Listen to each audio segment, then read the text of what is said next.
very grateful to be here at this conference and celebrating 20 years of people wanting to go to Mars and working to go to Mars and having the vision to go to Mars. The opinions which I am about to express are not my own.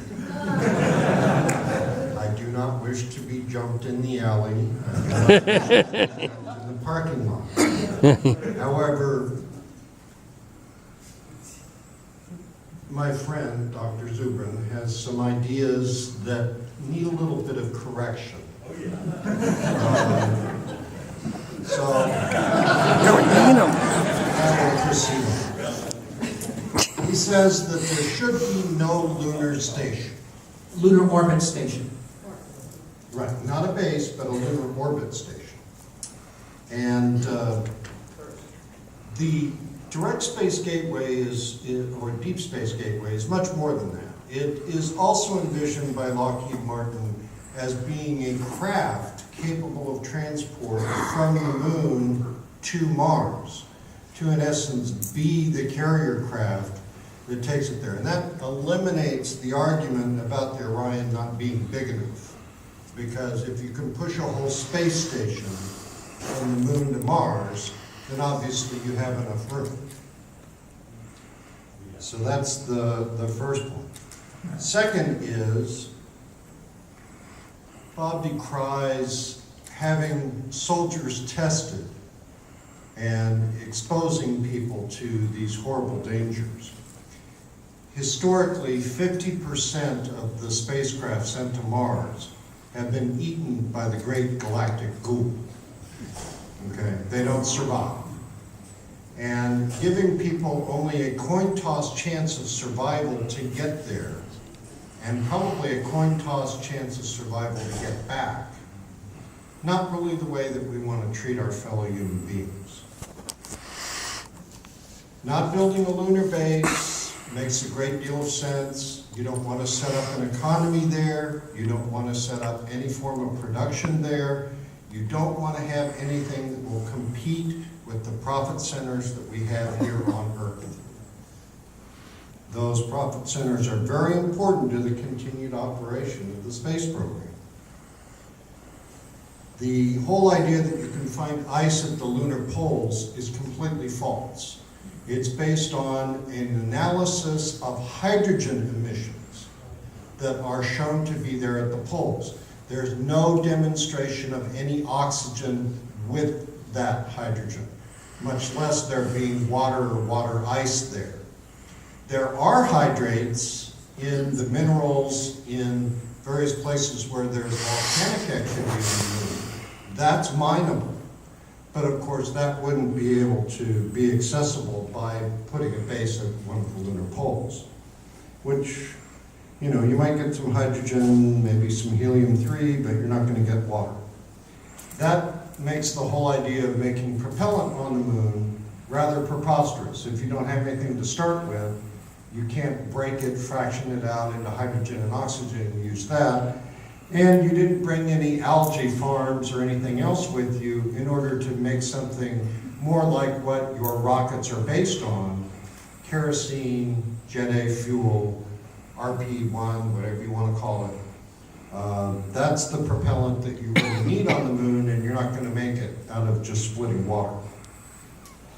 The idea that Orion is not big enough when it is a 1/3 3D expansion of the Apollo capsule, which got us to the moon. And remember, the original Apollo capsule wasn't the only thing that went to the moon. We had a lunar lander, a LEM, and we had an entire variety of support equipment that went with that capsule. That capsule was just to be the bed and breakfast for 3 guys. You know, Orion would be the bed and breakfast for 7 guys, because we're not going to send any women there. Okay, that's not the way that things work.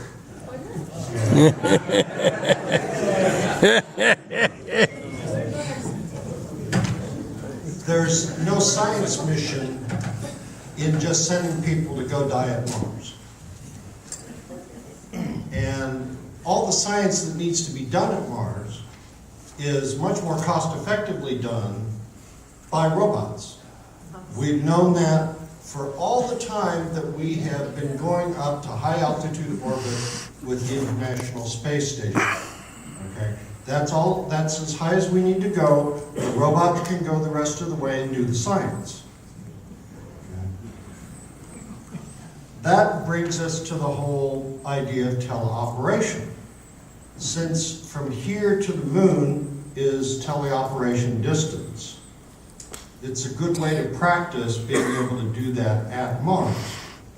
When we get there, we will need to be able to operate on the surface, and again, since NASA policy is that those poor little microbes own the planet, we cannot touch the surface of that planet until all the microbes have been taken care of for all posterity.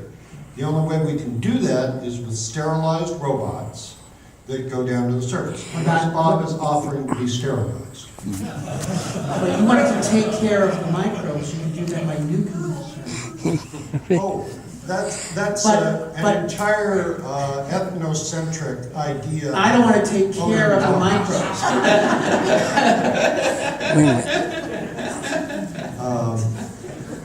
That's not my policy. Then we have the whole idea of radiation exposure.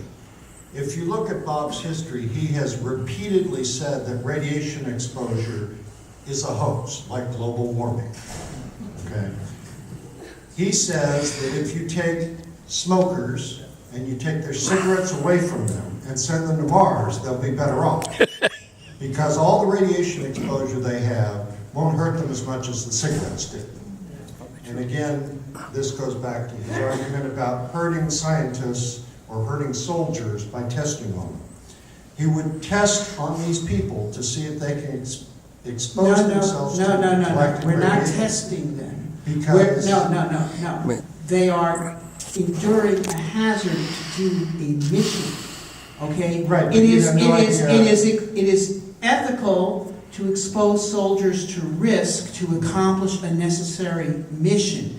That is different than shooting soldiers in order to study wound pathology. Right, but do you know what the actual amount of galactic radiation and other forms of radiation and solar flares are at a specific time in the future between Earth and Mars? You don't. Well, You're exposing them to no. a completely unknown environment and level of radiation Well, damage. no, that's absolutely false.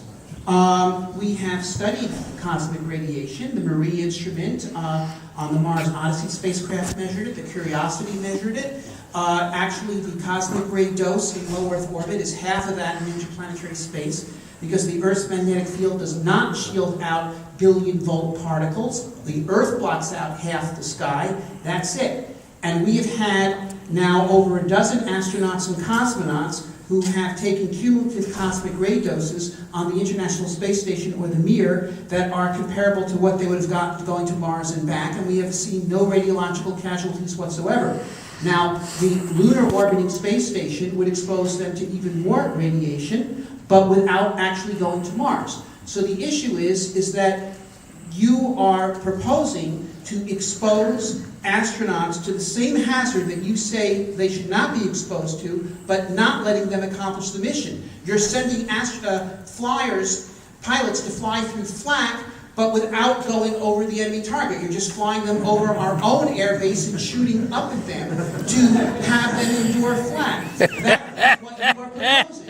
Okay, that is why what you are proposing is an unethical form of medical research as opposed to allowing people to take great risks to do great things. Now that I clearly have gotten Bob's goat, I'm his horse and his cow. I will also note that during his presentation and Carol's presentation, I did not interrupt them. But I was not saying any falsehoods about you. I'm not saying any falsehoods about you. Yes, of course you are. Anyway, continue to make your points. You're a friend of mine. I would not say that you're a bad person in any way, shape, or form. I was demolishing your argument. There are specific, definite goals in a time frame. Boeing has published these. It's called Boeing's Path to Mars. It's not America's path to Mars. It's not Bob Zubrin's path to Mars. That's a 20-year-old plan that he's been unable to get adopted in that time frame. Okay? Arguing with David Newman today about getting it adopted now only means that 20 years from now, at the 40th Mars Society Conference, we will be back here in the same position. Because it is not up to him or Deva what is done. It is up to the Congress people. And the Congress people are owned by the launch complex industry, That's which is sadly funded true. by the military security complex, a much bigger payer of paychecks Okay. than We're Bob's. going to have to wrap up in a minute and let Rick speak. Okay. There's a lot of infrastructure that's already been built.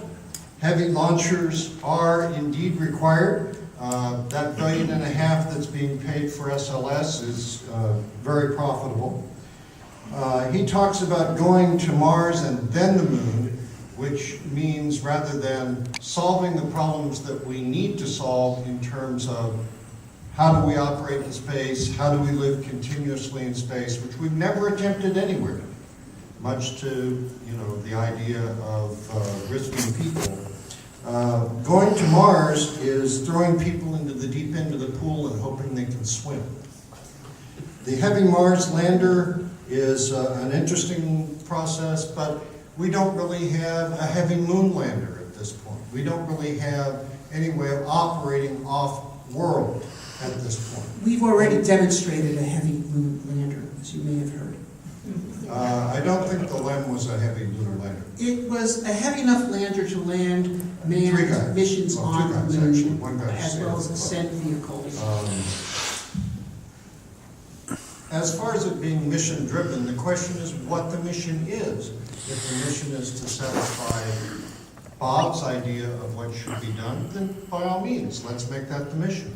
But that isn't the mission that Congress has. The mission that Congress has is to solve what Boeing and Lockheed want to do. No, that's not true. Okay. The mission that we have as a species is to become a spacefaring species, to establish human beings on 2 new worlds. That's Okay, not and Congress's that, goal. well, no, excuse me. Okay, that is the mission. Okay, Be the quiet, mission your is mission. not to give money to Boeing and Lockheed. Okay, That's that's not. Congress's mission. No, that's not. Okay, and that's not Congress's mission is to serve the nation, not certain preferred contractors. Then why have we been going to high-altitude orbit since 1972 instead of going to Mars? Because of a failure of vision by our political leadership. Which is not agreeing with Bob Zubrin. No, excuse me. Okay, you're saying, what should we be doing in space? Okay, what I'm saying, okay, is what we should be doing in space is establishing humanity on new worlds. You're saying what we should be doing in space is giving money to Boeing and Lockheed. Now, that apparently is the distinction in our argument. And the issues are not whether it agrees with me or you. The issues is whether it agrees with establishing humanity on 2 new worlds or giving money to Boeing and Lockheed. Those are the 2 positions at issue, not 2 different personalities that, doing that would be pleasing Robert Zubrin. Okay, Having doing full-time that to would be the go accomplishing and humanity the on 2 horse, new worlds. I'm now going to complete the cow. Since there really is no doubt that there's a separate evolution on here in Mars, we have to put those robotic precursors to work on Mars to be able to find out that if deep in the northern ocean there's ice that has proof of microbial life, if any of that is true, then we have to preserve that life because it is the greatest thing. Life on another planet, life on another world is the greatest discovery that mankind will make. And government has to buy that from business because government can't do anything by itself. And being there is not the solution until you have worked out how to get there in the first place. We've had the technology since the 1970s.